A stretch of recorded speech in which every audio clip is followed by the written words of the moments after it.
এই গরমে চারপাশে রসালো পাকা আমে ভরে গেছে, আর আমি ভাবলাম এই পাকা আম দিয়েই আজ একেবারে অন্যরকম কিছু বানাই। তাই চলে এলাম রান্নাঘরে আর বানিয়ে ফেললাম মিষ্টি আর নরম নরম আমের ফুলুরি। গরম তেলে ভাজা এই সোনালি ফুলুরি খেতে যেমন সুস্বাদু, তেমনি গন্ধেই মন ভরে যায়। বন্ধুরা, এমন মজার রেসিপি যদি মিস করো তাহলে কিন্তু আফসোস করতেই হবে। চলো এবার দেখি কিভাবে বানালাম এই টকটকে আমের ফুলুরি, একদম ঘরোয়া ছোঁয়ায়।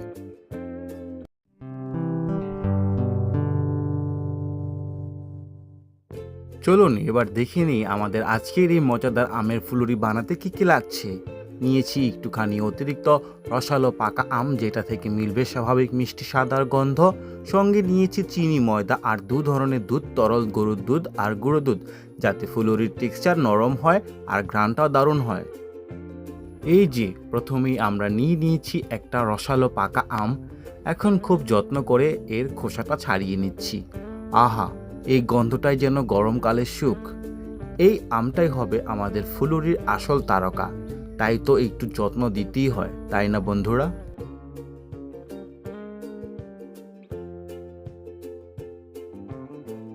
এবার আমরা হাতের আদরে খুব যত্ন করে আম থেকে আটি আলাদা করে নিচ্ছি।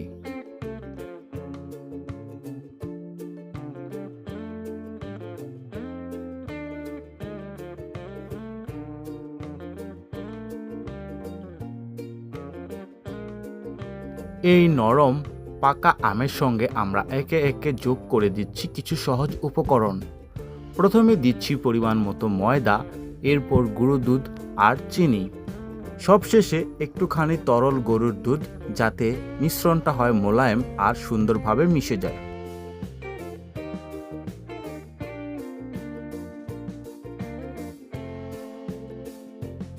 সব উপকরণকে আমরা হাতের আদরে ভালো করে মিশিয়ে নিচ্ছি। পাকা আম, ময়দা, চিনি আর দুধ একসাথে মিশে তৈরি করছে একটা মোলায়েম আর ঘ্রাণ ভরা ব্যাটার। হাতের ছোঁয়ায় যখন রান্না হয় তখন তাতে স্বাদের সঙ্গে মিশে যায় একরাশ ভালোবাসাও। ব্যাটারটা যেন খুব ঘনও না হয় আবার পাতলাও না, একদম পারফেক্ট কনসিস্টেন্সি।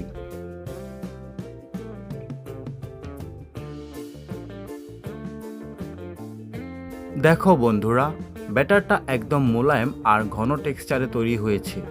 পাকা আমের গন্ধ আর রঙে পুরো মিশ্রণটাই দেখতেও যেমন সুন্দর, খেতেও হবে তেমনই মজাদার। আমরা চলে এলাম চুলার পাশে। কড়াই বসিয়ে তাতে ঢেলে দিলাম তেল।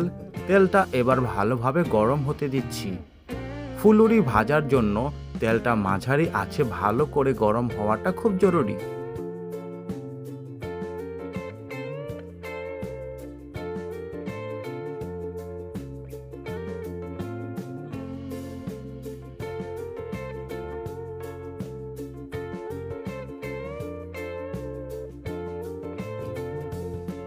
তেলটা ভালোভাবে গরম হয়ে গেলে এবার 1 চামচ করে ব্যাটার তুলে কড়াইতে ছেড়ে দিচ্ছি, আর সাথে সাথেই ফুলে ফুলে উঠছে সোনালি আমের ফুলুরি।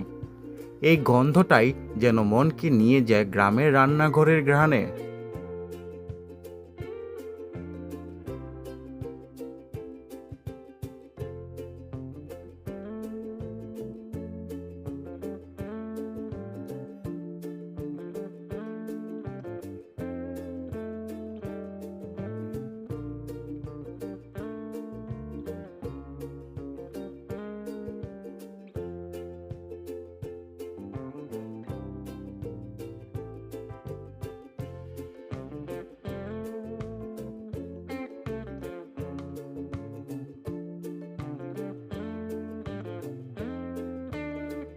ধীরে ধীরে ফুলুরিগুলোকে উল্টে পাল্টে করে ভেজে দিচ্ছি, যাতে তারা সব দিক থেকে সুন্দর করে সোনালি ও ক্রিস্পি হয়।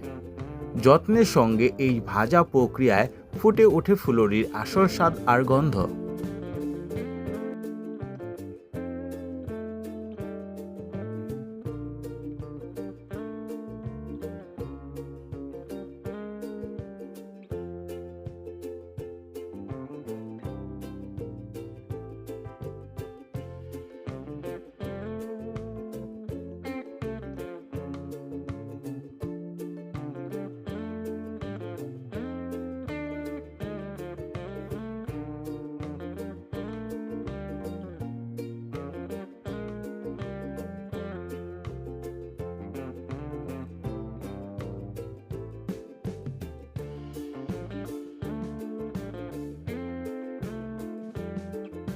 দেখো, এখন আমাদের সোনালি আর ক্রিস্পি আমের ফুলুরিগুলো পরিপূর্ণভাবে ভাজা হয়ে উঠেছে। ধীরে ধীরে কড়াই থেকে তুলে নিয়ে আসছি যেন তার রসালো স্বাদ আর ঘ্রাণ বজায় থাকে।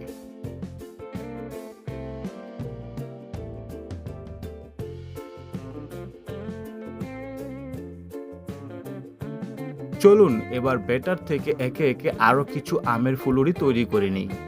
1 চামচ করে ব্যাটার তুলে গরম তেলে ছেড়ে দিচ্ছি। তেলে পড়ার সাথেই ব্যাটার ফুলে উঠছে রসে ভরা সোনালি ফুলুরিতে।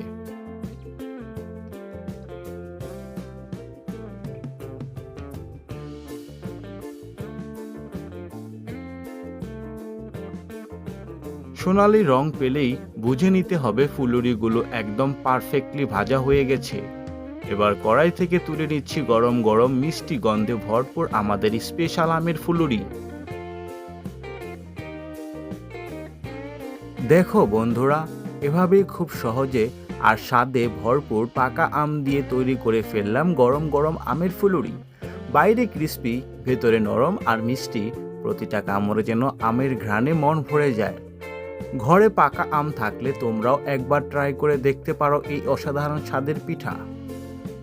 ভিডিওটা ভালো লাগলে একটা লাইক দিও, তোমার বন্ধুদের সঙ্গে শেয়ার করতে ভুলো না।